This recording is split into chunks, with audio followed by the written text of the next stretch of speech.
What is going on, everybody, and welcome in to a depressing postgame. Nebraska loses to Penn State. I've already brain dumped the score, something like 37-10. I think that's right. Yeah, sounds about right. Yeah. So we got a lot to talk through. Not a lot of good, but a whole lot of bad. And coming off a bye week, expected a little more. But we'll dive into everything here in the post game. So if y'all are dropping in, leave a like, leave a comment, let us know your thoughts, and we'll dive into those as well as we go through this. So yeah, Brian, how you feeling, man? After that one? Well, I picked Nebraska to lose, but I don't think I picked them to lose by what was the final score? 37-10. I think I picked 24-13 or 27-13. So yeah, something like that.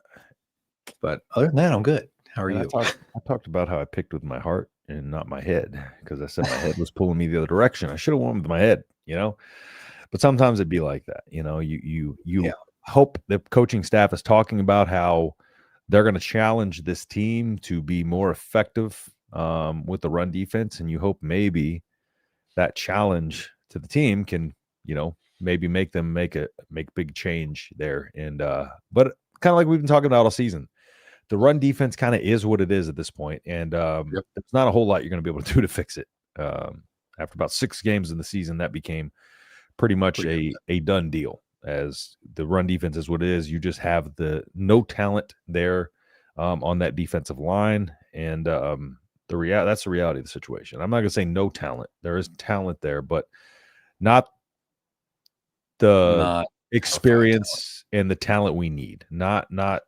It was a young, inexperienced defensive line. We knew that coming into the season.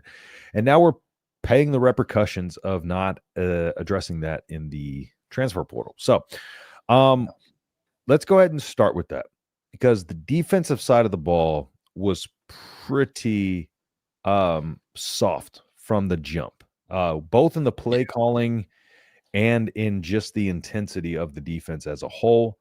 We were coming out and they were just kind of dictating what we were doing. We were in this soft zone coverage that was getting picked apart, especially in the second half. A little bit in the second half, we started going to man and having some success, but not really. The aggression that we had against USC kind of early in that game is something that we haven't had in a long time. Since that game, essentially, saw it a little bit UCLA, but I just don't know what it was that got them up for that, that game in that first half to be aggressive.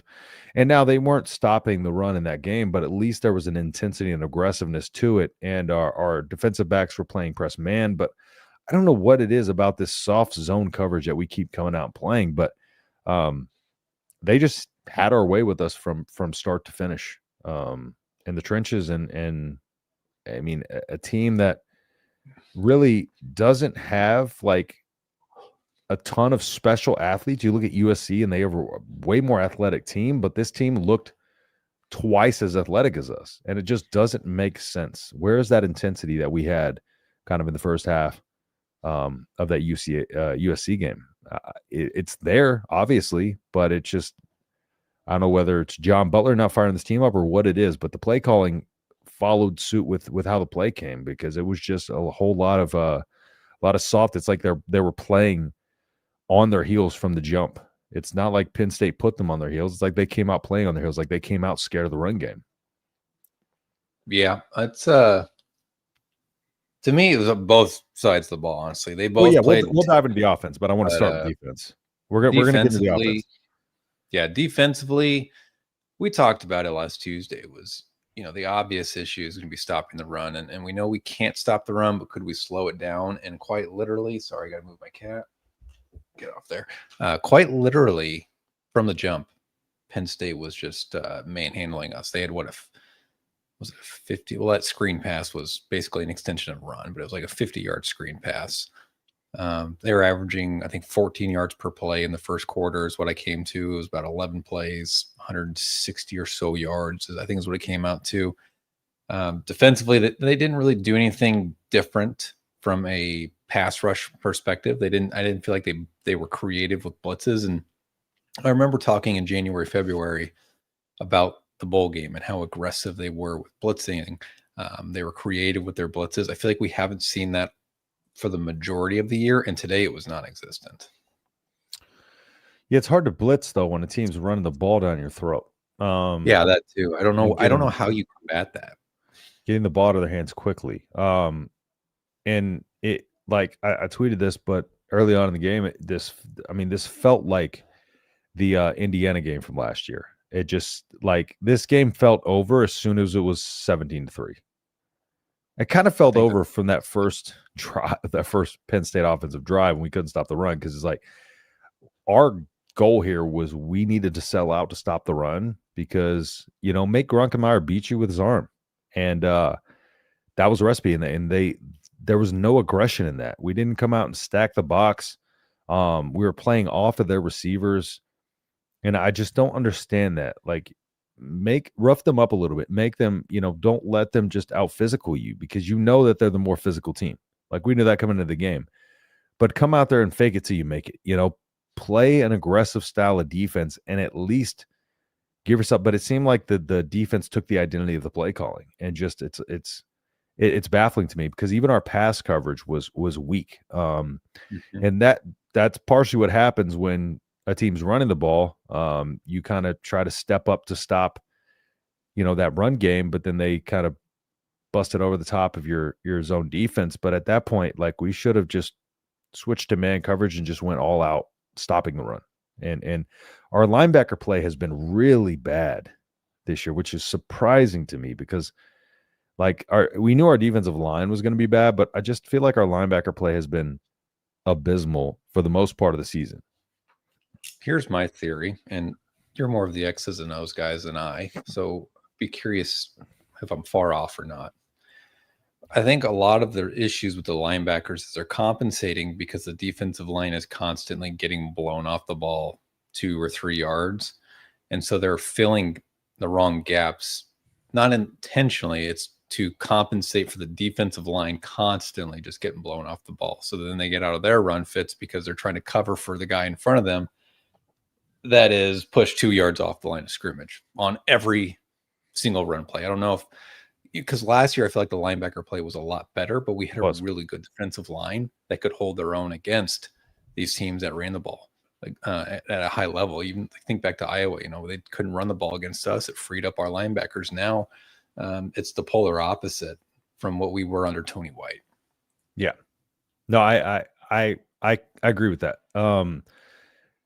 It's kind of like, moments last year where, like teams would, because we did have strong linebacker play last year. Look at Bullock. And there were times where like Bullock was kind of our strength in that linebacker unit last year, but teams would try to find ways to move him out of position and kind of dump it over to the side of him because of that. And it seems like, it's the 1 of 11. And when his teammates to his right and left weren't really doing their job, then he would try to step over, and then they were able to pass it. Illinois did that a lot, where they got John Bullock out of position, and by that inside run game, and then we're able to get him to step inside because the guys on the outside weren't doing their job. And that's a lot of it, because you feel like at that point you have to play multiple responsibilities, and so your responsibility gets lost in the shuffle there. So I think there's a lot of that to it, but also I just think a lot of times like our linebackers aren't making the play as well when it's there. That's another thing too.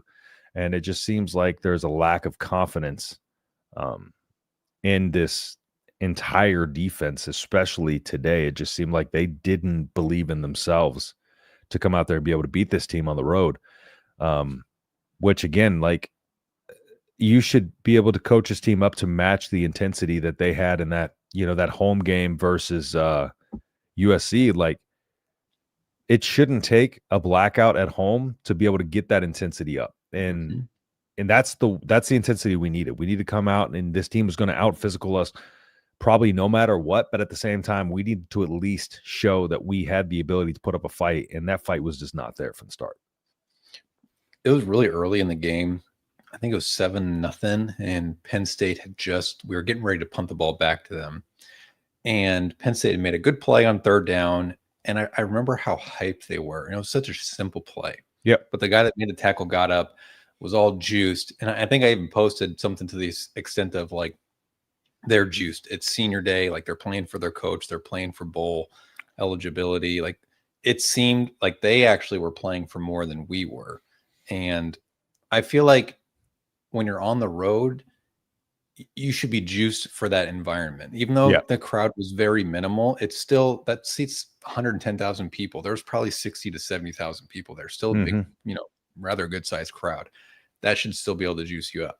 The fact that they went with a whiteout for you should be able to juice you up. I don't know what it is, but it felt like Minnesota in the sense where, like, from the jump, they were not really mentally there. They just did not have that fire.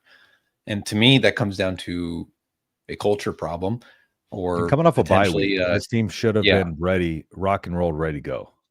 And I think that's my biggest issue. I figured we would lose. I figured Penn State would be able to run the ball.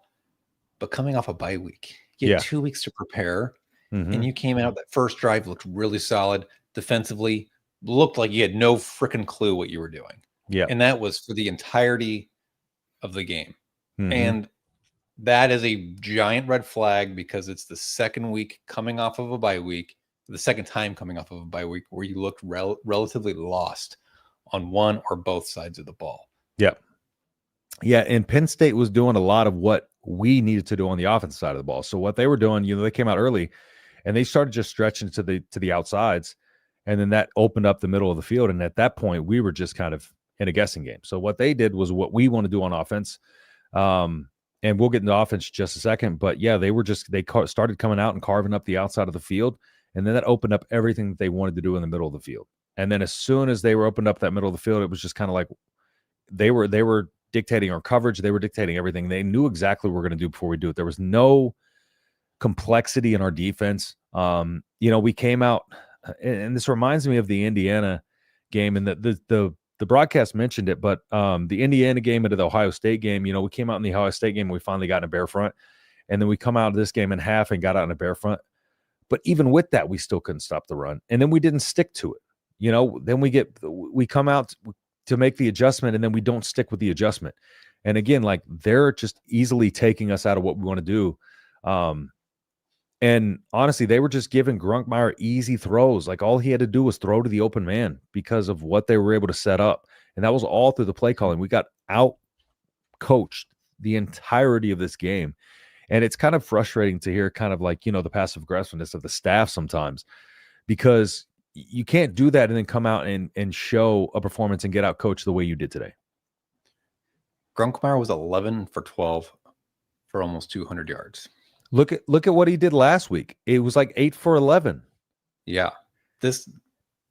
He's going to be a pretty solid quarterback, I think, as he develops. Like, he's going to be a quarterback. Yeah, he's right now. It's hard to tell just because he doesn't have to make a lot of reads and process a lot, but like, he's doing what he needs to do. Yeah, he's doing what he needs to do. He's doing his job, and they're making his life easy, just like we should be able to do with Latif. Yeah, our run game today, outside of that big run, I feel like was pretty vanilla. I think TJ had a designed run maybe once. And to me, I don't understand why they don't use his legs more, because you saw it on his touchdown run. He's such a threat. He's so good with the ball in his hands, running the ball. And I don't know if they're just scared to get him hurt because they don't have really a valuable or good option at third string quarterback. And you want to protect him in that way. At this point, you got one game left in the year. It doesn't matter. He should be running it. Yeah, I don't care about protecting anybody at this point. Like, if we're playing to protect, we're playing soft. We're playing not to lose. Like, you got to understand that you got to use the best resource that you have available right now, and that is your quarterback's ability to run the ball. At the quarterback position, that is what's going to open this offense up. And we talked about it, like, even in the red zone. We talked about the red zone offense and how the play calling, his legs open up the red zone play calling. And then what do we do on the first drive? We get it down to the goal line. We come and just run the ball up the middle over and over and over. They put fucking Heiner Carberg in first for no reason. And they knew we were going to run the ball up the middle. They sold out for it. I mean, if TJ Latif goes on a bootleg there, he's probably scoring. But they knew we were going to do it. and we come out, we run the ball up the middle 3 times and get stuffed on 4th down. And that was what set the tone for this game. It's like, okay, like we know you want to run Emmett Johnson. Like in that first play, or in that first drive, we should have come out and shown a little something different, like shown that, like, hey, we're willing to not just hand the ball to Emmett, just throw something to at least throw him off, and then run it back to Emmett. But you can't just come out and expect to run the ball. Like, I don't care how good Emmett is, when they're selling out to stop the inside run, yeah, you're not going to get there. Yeah, I don't understand what their thought process is, because they tell you we trust him completely, but then what you show us is the polar opposite, in my opinion. No, it is. Like you trust him to throw the ball downfield, but you didn't throw the ball downfield until it was 3rd and 10 from the 2-yard line, and you're hoping to get a DPI. Well, that was kind of what I tweeted out. I don't know if you saw that, but like I tweeted early on that if you're not going to stretch the field with your quarterback, then they're just going to keep inching towards the line and pin their ears back. And so right when we started to kind of stretch the field, we had a touchdown drive. But at that point, it was too little too late. But again, you got to at least show that you're willing to stretch the field and at least show that you're willing to throw down the field. I've talked about this multiple weeks now with TJ Latif. You got to show that you at least have that confidence in him. Otherwise, what other reason do they have to not come down and stack the box and take their first step towards the line of scrimmage every time? You watch the linebackers, their first step was towards the line of scrimmage. They weren't worried about anything over their head. You could have RPO'd them to death because of that. And I don't think they ran one RPO tonight. Nope. No. I'm trying to think. I don't think they did. Yeah, off the top of my head, I can't remember. Now, the downside was their linebackers were crashing so quick, but their safeties were also playing like freaking 8 yards off the line. Maybe 12, to be honest, but I don't even think they're that deep. Like they had zero respect for Nebraska's passing game. And TJ can throw. You got to make them respect. Beautiful throws. Yeah, you got to make them respect it. And we know that he has touch on his passes. Like, one of his strengths, like, people think his strength is the legs. No, his strength on his high school film is like his ability to put touch on the ball and his ability to kind of throw on the run, move in the pocket. And like, again, you got Emmett. We know that, right?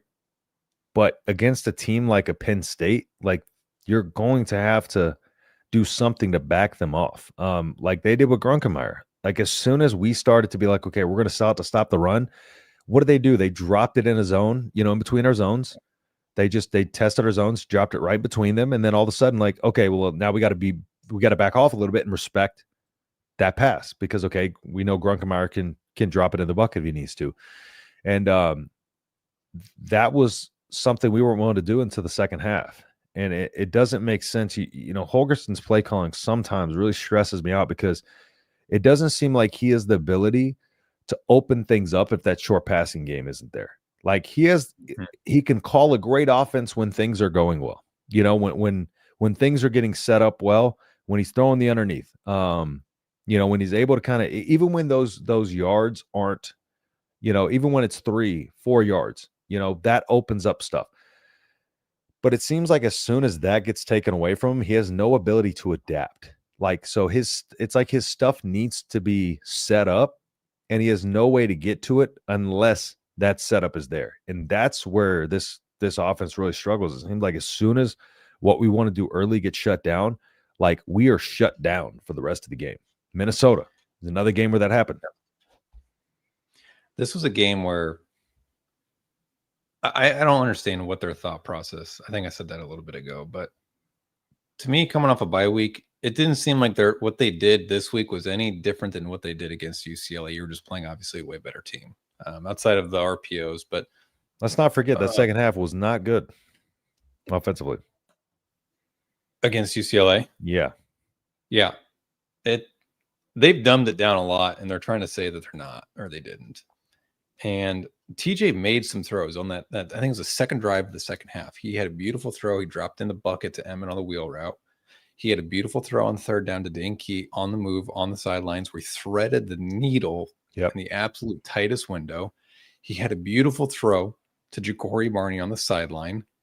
he showed in this game that he has the ability to make throws in tight windows, that he has the ability to stretch it down the field. Show that in his film. They know that. That's why they recruited him. But then they don't let him do it. And I think this is the perfect opportunity to see what you have with him, especially when you're getting your asses kicked in the first half. The last drive of the first half, Nebraska ran the ball, and then they threw a short slant. This was with 52 seconds left and 3 timeouts. They had no, I'm backtracking a second here. They had no desire, it appeared no desire to actually go make a play to score, because you ran the ball, you had the short slant, you ran it again, and then they had to burn a timeout because they didn't have a second play called after the 3rd and 1 conversion, which is completely inexcusable. Yep. And then on the final play would be like a 55-yard throw, 57, 58. They run a fucking screen, which was the 6th screen on 9 completions in the first half. And I seemed to be all we were running. It was handoff to Emmett or screen. Yeah. And so I posted on X. He had 9 completions on 16 attempts, 6 were screens. What does that say to you? And I guess I could preface this question to the chat and to you. What does that say to you that 6 of 9 completions were screens, which are gimmies, essentially? And I'm sorry, but if a defense is pinning their ears back and stopping your run game, screens aren't probably going to work. You know, you got to coverage. Dump it over their head. You got to do something to back them off to set your screens up. And that's the thing. Like, it's just like these screens are just going to magically work.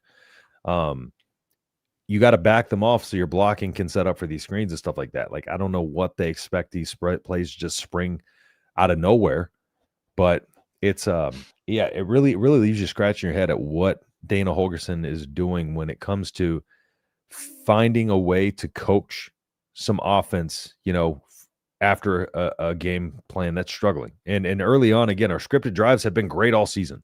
Yeah, like, we understand that, but we have no ability to adjust after that, really. And again, UCLA, terrible defense. This is why I was telling people to just caution themselves when TJ Lateef was getting, oh, what are we going to do? Is QB controversy and all this stuff. I was like, wait until we play Penn State, you know? Yeah. I didn't want to join in that conversation even, because it's just like UCLA is a bad defense. And so it wasn't really telling much. I'm not trying to knock on him. This is a lot to do with the play calling, because he has the ability. He showed it.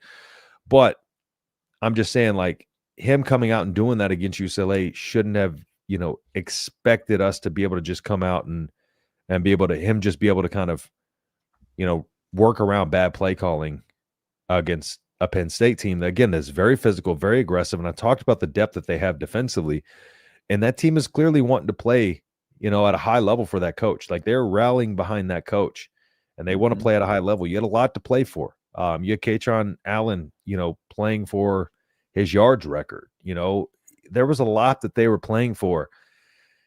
And it stinks that Nebraska just can't, like, they need something to rally around, whether it be a blackout game or a home game or something like that. Like, why can't we do this on the road?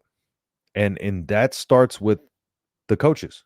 Like, they have to fire this team up to be able to go out there and be like, listen, they want to run the ball down your throat. And they talked about this a week, like, we're challenging this team, you know, they're going to want to run the ball on you. Like, where was that challenge? The team did not look motivated to go out there and stop the run. Again, they looked scared. So, like, what did you do in these 2 weeks of practice? You know, we've looked terrible coming off bye weeks. Looked worse coming off bye weeks than if we just rolled right into it, you know? So, yeah. And to me, there's a problem internally. If you need to, as an athlete, if you need to get motivated to play a game in general, there's something wrong. Yeah. Even when it's Houston Christian, because it's a chance to compete. If you need to get motivated to play your head coach's alma mater, who, you know, wanted to hire him as their next head coach, if you need motivation to your defensive coordinator, the school that he helped kind of resurrect after the Sandusky scandal, Yep. He's a native of Pennsylvania. You have tons of Pennsylvania natives on this roster. If you need help getting motivated for that, Shoot. Isn't Butler you've from got a problem. Pennsylvania? Do what? Isn't Butler from Pennsylvania? Yeah, he's from Pennsylvania, and he coached at Penn State. Yep. You got 6 to 10 guys on your roster from the Northeast region who had family at the game. Handful are from Pennsylvania themselves. You should have Like, all I the don't knowledge you understand need. why you need help getting motivated to play a conference game when you're 7-3 against a team that's 4-6. And granted, I don't care about the record, but your team that's 4-6, you knew you were big underdogs. Like, you don't need help getting motivated to compete, in my opinion. To me, it's inexcusable, especially after a bye week. You had 2 weeks to prepare on offense, defense, special teams. And defensively, you looked like you wanted absolutely no part of what Penn State was doing. Yeah, there was multiple times. There was one play early in the first half, I remember, and I think it was 7-0 at this point. And Katron Allen got hit at the 25-yard line. He had 4 guys trying to tackle him until he hit the 32-yard line when he actually fell to the ground. That's 7 yards after contact with 4 black shirts trying to tackle you. That's insane to me. Like, that's an effort thing. That was another problem, was even when the play was there to be made, we weren't making the tackle. You know, there were a couple times where we'd hit them in the gap or hit them in the hole. And again, it's just poor, inexcusable. It looked like the Minnesota tackling. Exactly what we did again in the Minnesota game came back to rear its ugly head. It's just like, you know, why is there no consistency in this when they talk about we're working on tackling, we're working on this, we're working on that in the third? Well, then what is it that's not clicking? You know, where is the shortcoming right now? Because right now it just seems like a pathetic effort. And I would feel a lot better if I came out of this game like and we gave our all and we just lost, you know. But I'm tired of, like, you know, we come out and we play really good one week and then all of a sudden we just put up this terrible, pathetic effort. And it's just not even like, it's a shell of the team that we've seen in other games. And that's the most frustrating part. Like, we're in year 3 right now. This team, you see Ohio State, they get up for every single game. On defense, they shut teams down completely. There was 33-6 or something like that, and they picked off Rutgers on the goal line. You know, they put effort into every single play. Like, what is it that these coaches are doing to get their teams motivated and stay motivated that we cannot do? Because we got stuff on the table still, you know. You're fighting for, you know, 9 wins, you know, coming into Iowa week. And then again, too, like, you want to show some things to Iowa that, like, put on film, like, hey, like, you know, because I was going to look at this film and be like, okay, well, now we know the recipe. They're not going to try to throw deep. So let's just come in and stack the box, you know. And Iowa's the team that's going to, I talked about this last week, they're a team that's going to make you throw the underneath, and so they can crash down and come get you. So it's even harder to get them beat over the top. So I have a hard time believing that we're going to be able to come out and throw it over Iowa's head. This was the week to try that stuff because I was going to be more defensively responsible than Penn State has been this year. And it's going to be harder to open those plays up. So even if, like, when we were down 2 touchdowns, that was the opportunity there to, like, see what works, you know. At that point, the game was already pretty much over. So go out there and show and try some things. Stop playing it safe when you're down 2 or 3 touchdowns.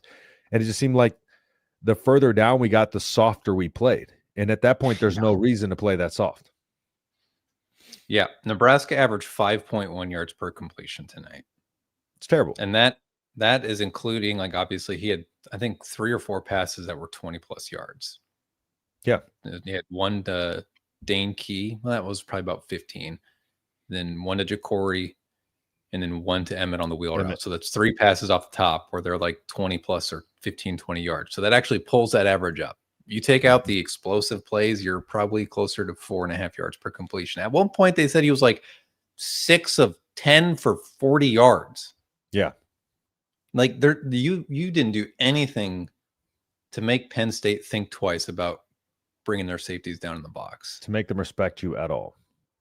So and we heard all offseason about how we have some man beaters finally at wide receiver. and we do, but they ain't been haven't been trying. Like you got to at least like make it seem like you're going to throw them the ball. And again, Iowa's not going to give you any respect because of that. My thing, Iowa has a quarterback that's more mobile than what's his name, Gronkmeyer, whatever. Yeah. He I think leads the Big Ten in rushing. He was terrible today, though. I'm just going to throw that out there until late in the game, because they were down 17-3, and they came back and won that game. I think in overtime. I can't remember, but he was terrible throwing the ball. And they weren't committing to running the game, so running the ball, that's going to be interesting. We'll dive into that in just a second. One other thing I wanted to touch on too was like even the special teams played bad today.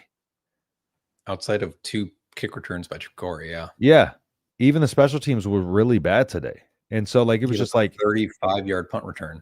So the one unit we expected to step up, and I have a hard time knocking the special teams because they were still the best of 3 units, most likely, if we look at statistics. But it just seemed like all 3 units, none of them had the juice, and none of them were really playing it all that well. KW being out really kind of doesn't help things, but still the unit is in its entirety was not there either. Yeah, we what was that? I didn't see the entirety of that kick return that Mackay got out to like the 12-yard line, but I caught it the last second. Did he like muff the kickoff and then picked it up and ran, or like what? So I was actually feeding my dogs when that happened. So I don't know exactly what happened, but it's hard to imagine because Jacory I saw was standing at the goal line when Mackay decided to start running it out, and so I imagine might have been one of those. What? Because I was listening to the commentator, but it sounded like maybe he was like indecisive about whether he wanted to take it out or not. Okay. But I'd have to go back and look at that. This is just a overarching conversation. Yeah. I've said it a handful of times that I feel like our 7 wins is kind of fool's gold. Mm-hmm. I've been trying to temper or not be too harsh because we are still seeing some progress. With 7 wins, we're going to go to a bowl game. We can still keep progressing under Coach Rule. But Nebraska's beat 1 team with a winning record this year. Yeah. And they are... We've been in a dogfight in most of our wins. Yeah. And that is Cincinnati, who is 7-3 and currently getting boat raced by BYU right now, I believe. If I had to check. BYU's a fun team. 20-0. Watch. Can you back out and come back in? Yep. Sorry for the echo, guys. That happens 34 minutes into about every show we do. It's StreamYard for you. At least it's consistently bad. Kind of like Nebraska. All right. Okay. Anyways, by the way, what I was saying was BYU is a fun team to watch. But so yeah, back to my original point was I don't think we're as good as we think we are. I don't think our pass defense is as good as we think it is. When I look through our schedule, we've played 1 team that has a legit passing offense. That's USC, and I will give Butler and that team credit. That pass defense was phenomenal that week. Yep. They were phenomenal against Cincinnati. But they're not even an aired out team. Sorsby's a good quarterback. He'll be in the NFL. He'll be a mid to late round pick. And if we haven't played anybody, it's not consistent. What does it matter? Yeah. And also, if I don't know what the yearly stat is, I imagine Nebraska's giving up in the ballpark 5 to 6 yards per carry. If you're looking at Nebraska's defense and you're planning against them, you don't need to throw the ball. Nope.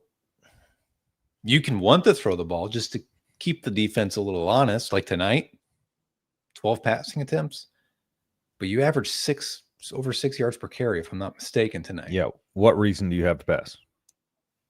Exactly. We haven't shown that we can stop even when we know it's coming. Yeah. We can look at this and say, oh, Nebraska only gave up 181 yards passing. Well, they gave up 400 yards of offense. They gave up 37 points. They gave up over 6 yards. Actually, let me They gave up 15.1 yards per completion. They gave up 6 yards per carry. Do the math there. That's well over a first down per play. The defense is not good. Nope. They're not. The stats are so misleading. And that's why I have been trying to chill out about being too critical, because I'm still happy that we're 7-4, but I'm not happy with the way we're getting there. Yeah, just because it's better than it's been doesn't mean we can't be frustrated at the lack of. I mean, you see other teams that are just growing and getting better over the course of the season, and then you see us continuously struggle with the same thing over and over. It's like, what are these teams able to do with their coaching and their, different things that they can improve? But it seems like Nebraska, in the 3 years that Matt Rule's been there, it seems like whatever has been the issue early in the season has been the issue throughout the season. Doesn't improve throughout. So it's like we can't out coach our deficiencies, or we can't coach out our deficiencies, if that makes sense, which kind of is scary in a way. Yeah. And the only way you fix your deficiencies is to develop. You can bring in the Dane Keys of the world. You can bring in the Dasan McCulloughs of the world. But if you're not getting your other guys around them better, then it doesn't mean much, because look how little of an impact Dasan McCullough made tonight. Yep. Look how little of an impact Dane Key has made throughout the entire season. His stats are not great.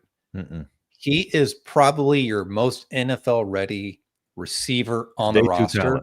And you can barely get him the frickin' ball. Yep. Because your offensive line is garbage. The best development we've seen under Rule has been EJ Barthel's running back room with Emmett Johnson, which is, not to be too harsh on EJ Barthel, but there was a big question of a hire for me when the original staff was built. He's your best developmental piece so far. Yep. You could argue Ty Robinson and Nash Hutmaker too, but I think those guys were just waiting to break out before. I think Terrence Knight was kind of born on third base with that defensive line room. I agree. Let's get into some of the comments. I want to say I'm premature on this, but 30-3 currently this year, 3, and after a bye week. Come on, man, this is frustrating. Yes, 100%. We look like doo-doo. That's the best way to describe it, honestly. Guess Vegas was way off. Yeah, we thought they were wrong the other way. No, we talked about how we understood why the spread was what it was. It's styles make fights, but yeah, they were wrong. The spread wasn't big enough. Clearly. We should just enjoy the 7-8 win season, because we ain't making a bowl game next year. I don't know if I go that far. We'll see. We got a lot of time between now and then to see what we can do in the portal, but a lot of changes have to be made for sure. Noel's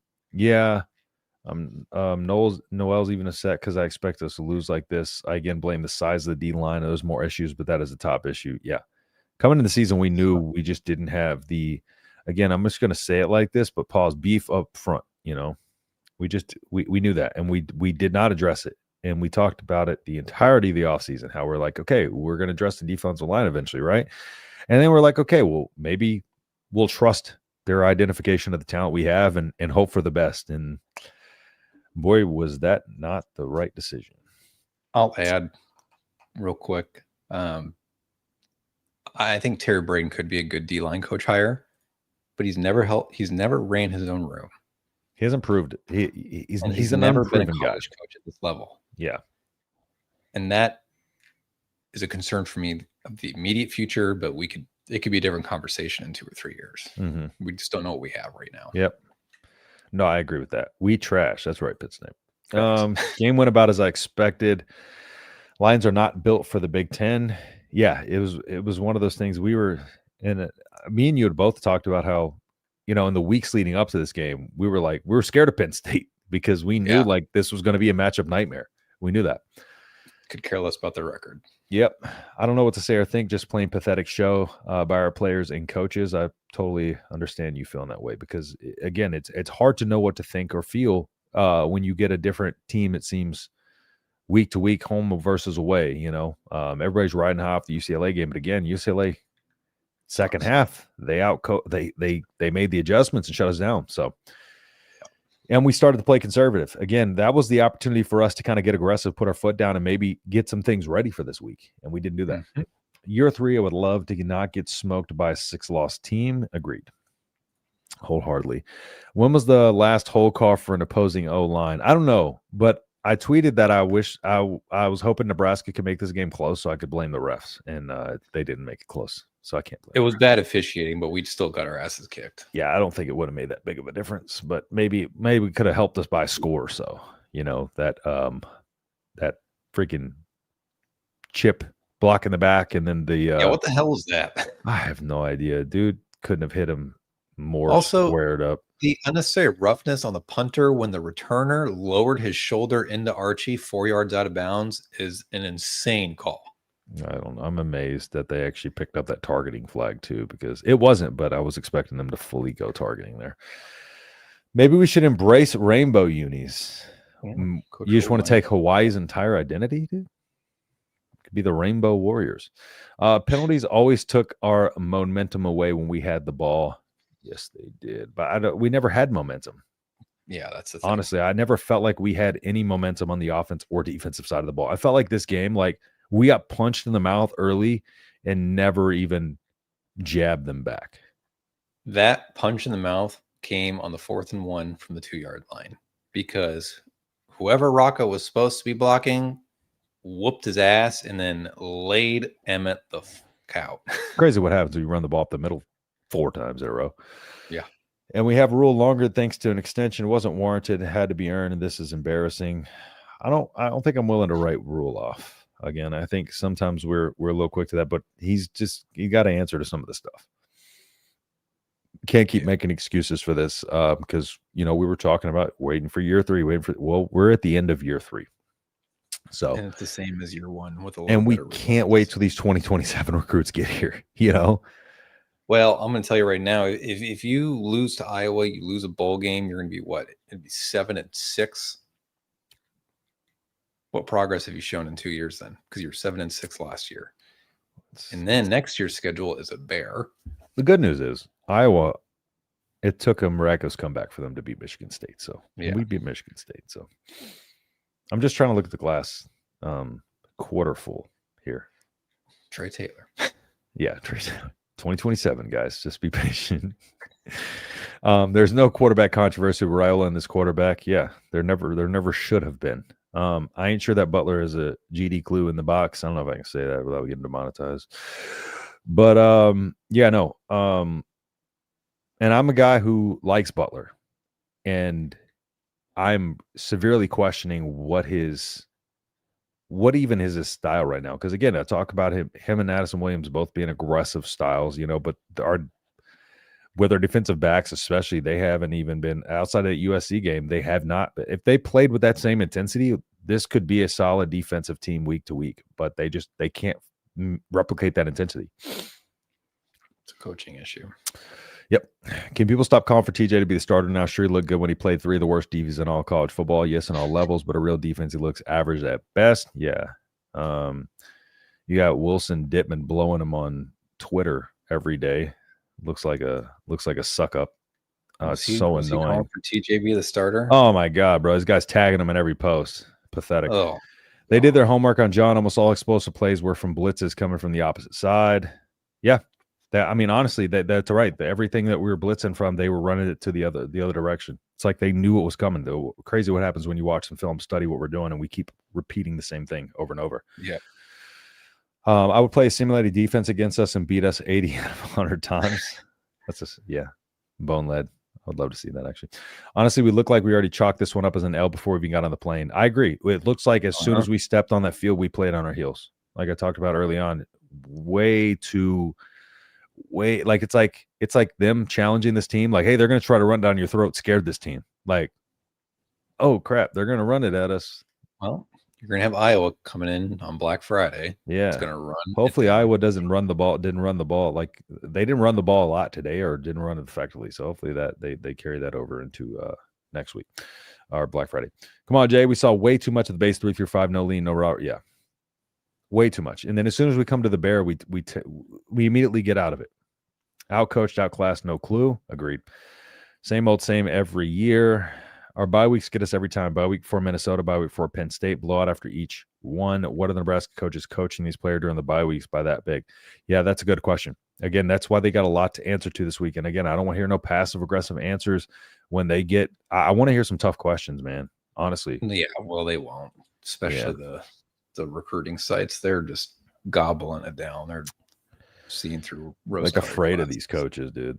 They lose their access. Eck to linebacker coach, please. I'll take Eck's intensity. I want Eck as like just like a defensive motivator, bro. Just like go over there and fire the defense up.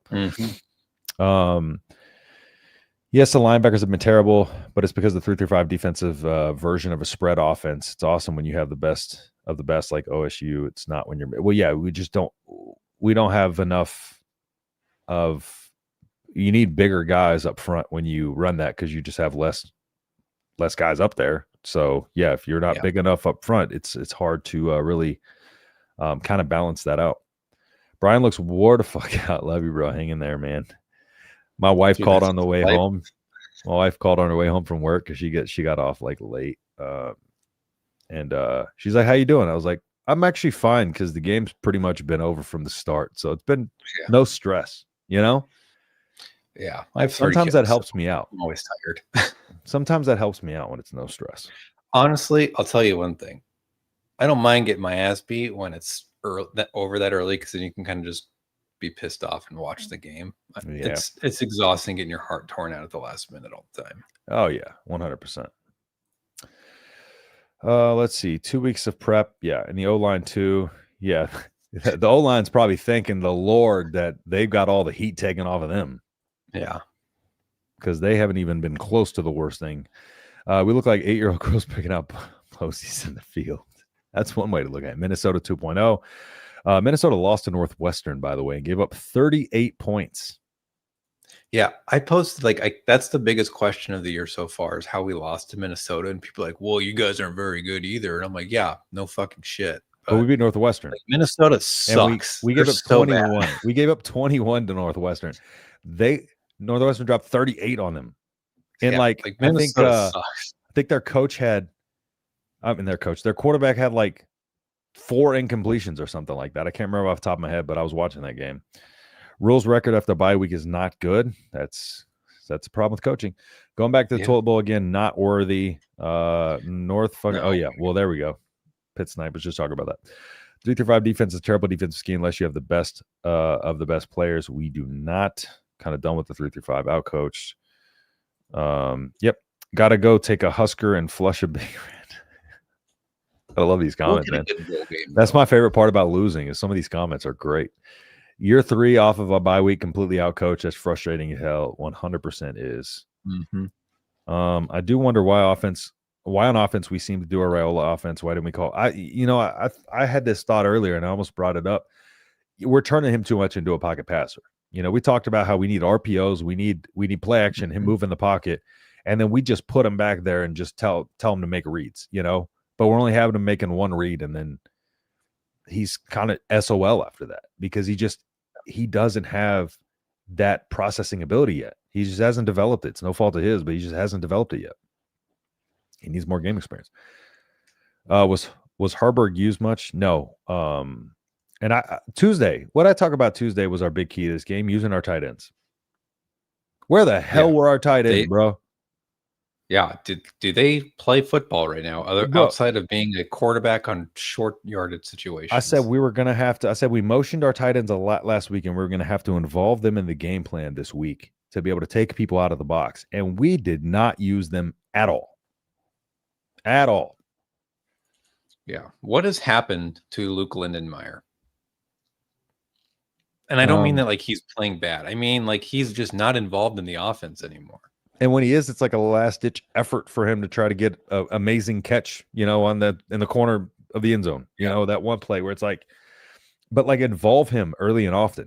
Don't just like use him on plays where it's 4th and goal and you have to make a play all of a sudden. Like he's good enough to involve him in this game plan. We're just not using him enough.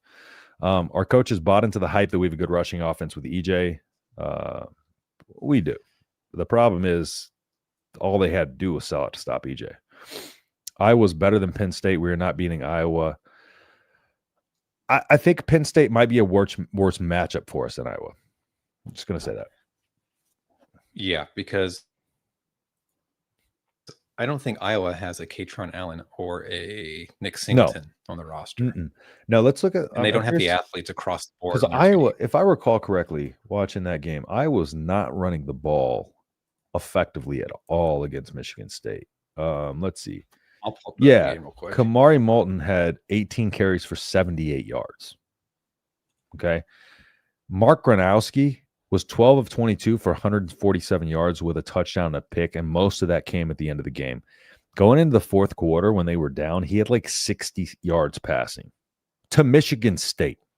He had like 6 after the first quarter. So if nobody watched that Michigan State-Iowa game, like that was 17 to 7 until like late in the fourth quarter, and then Iowa again had a miraculous comeback to win that game and kick the game-winning field goal at the very end. Per carry. Yeah. So like I think people are buying into what Iowa was and not what Iowa is right now. Because if you are watching these games, Iowa's not very good right now. Penn State looks like a better team right now. You look and you see close losses to Oregon and USC, but Iowa is notorious for getting up for those types of games. Yep. Especially one of them was at home and at night. Yeah. Because you want to talk about losing to a 4-win team. Well, they had to pull it out of their ass to come back and beat a 3-win team that we beat by multiple scores. Mm-hmm. So Iowa's improved considerably since the beginning of the season. See, what are y'all watching? I don't know what y'all are watching. Like, they've had are y'all not watching Iowa? But did nobody watch Iowa today? Because Michigan State is an absurdly bad defense. Absurdly bad. And they couldn't do anything against them. I'm not saying we're going to win, but they're not a bigger challenge for us than Penn State. Yeah, you have to consider, like, they looked really good against Wisconsin, who at the time was garbage, and you thought Luke Fickell was about to get fired. And then they looked really good against Minnesota. Mm-hmm. I'll give you that. But I don't think I think they're good, but I don't think they're like anything to be worried about. I mean, they could come into Lincoln and rush for 230 yards because we had no run defense, but it's not going to be a game where it's like it won't be like this. I'll tell you that.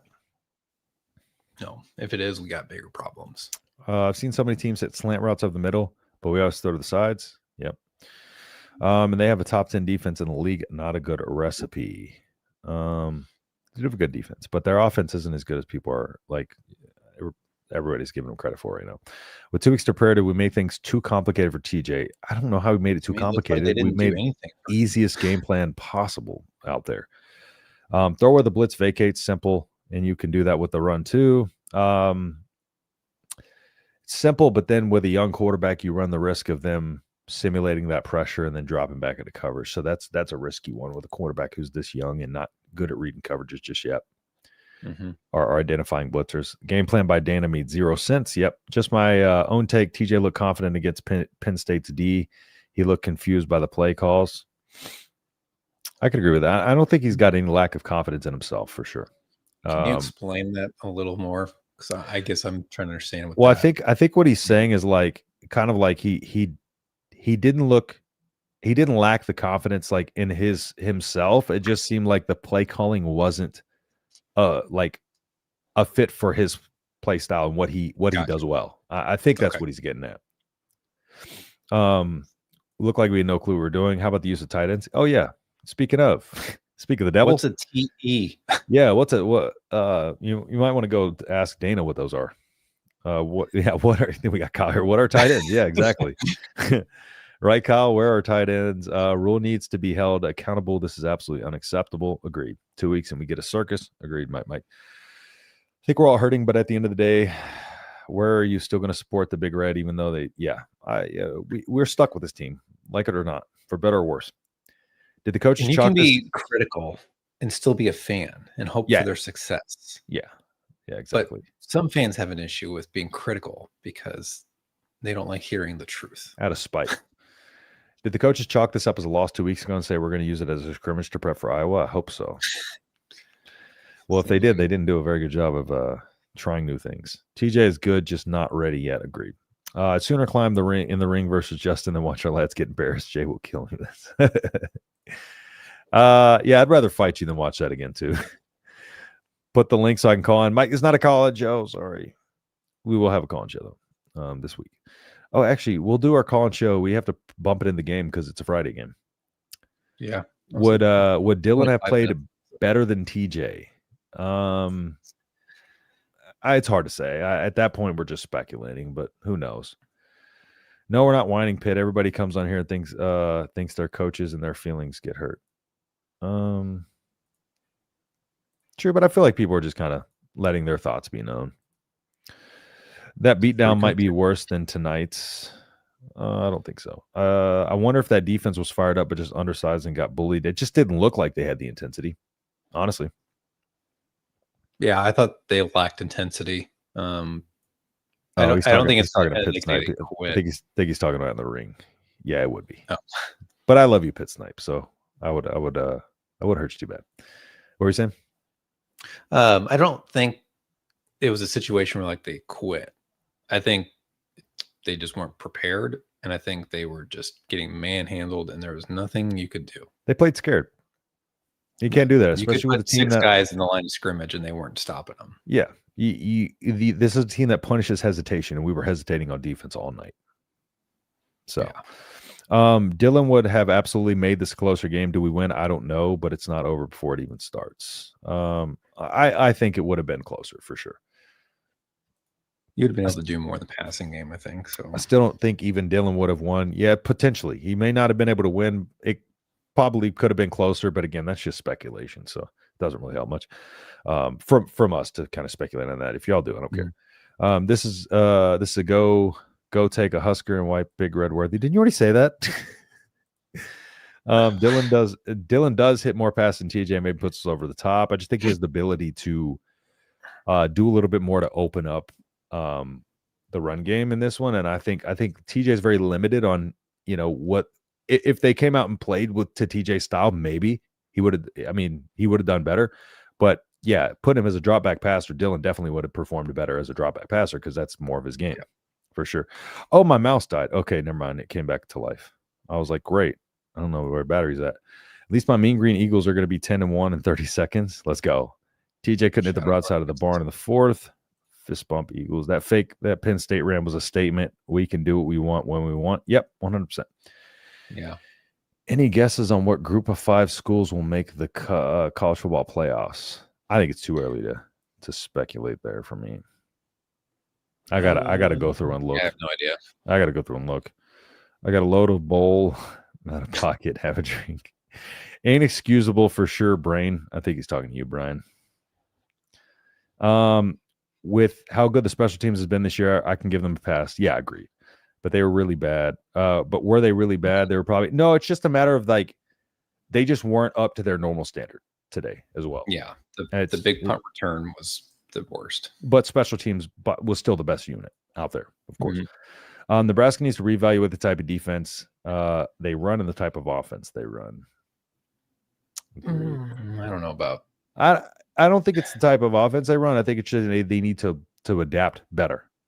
Yeah, that's how I'd put it. Defensively, it's up for debate because we saw this defense work good with Tony White. I think it's the difference is you don't have Ty, you don't have Nash, you don't have Jamari, you don't have who else was on that team? Makai Bayer, who was a great run fit linebacker. You had a lot more talent on the first 2 levels than you do right now. But it still is just frustrating to see the lack of adjustment. So I do see why people think that. 7 wins in the weakest schedule in all of college football. They also need to change at least their O-line coach at this point. I'm calling if you post the link. We're not doing a call in tonight. Sorry about that, man. Wisconsin is destroying Illinois right now. It's interesting. They just beat them. Oh, did they? What was the score? 27-10. BYU is fun. Yeah, everybody's fun to watch. No, I've thoroughly enjoyed watching BYU this year.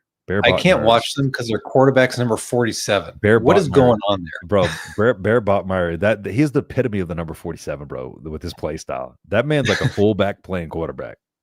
That's so funny. But like he makes plays. It's crazy. The dude just makes plays. It's like, bro, it's wild to watch them. They are really fun to watch. 3-3-5 defense, like the spread offense here, the best of best players. It works. We don't. Am I going back to the comments. I feel like I already read that one. Maybe I did. We are weaklings on defense, no size or strength. I would love to have last year's defense. Well, yeah, we of course would love to have Ty and Nash back. Yeah, two naturally. players. But remember how bad our defensive backs were. So, Give and take. Yeah. But we could stop the run when we knew it was coming. Yep. I'm going to be for a day or two. It's okay. Totally acceptable. Just a day or two.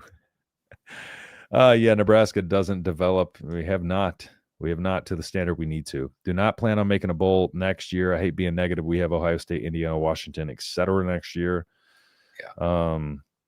Brian, how do you really feel? Depressed. Well, yeah, I could go on a good old crash out if you guys want. It's not too early for that.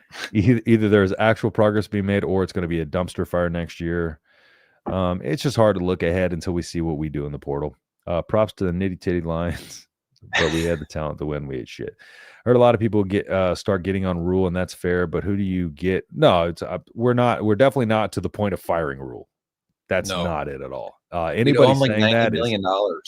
Yeah, anybody saying that is out of their mind. Rule is still the guy. It's just we got a lot of stuff that we got to clean up, man, and a lot of reevaluations on this staff. I feel like Butler is a better, or at least put some of their asses on the line. Butler is a better fit as a pure DB coach, not a defensive coordinator. 100%. I think I can agree to that.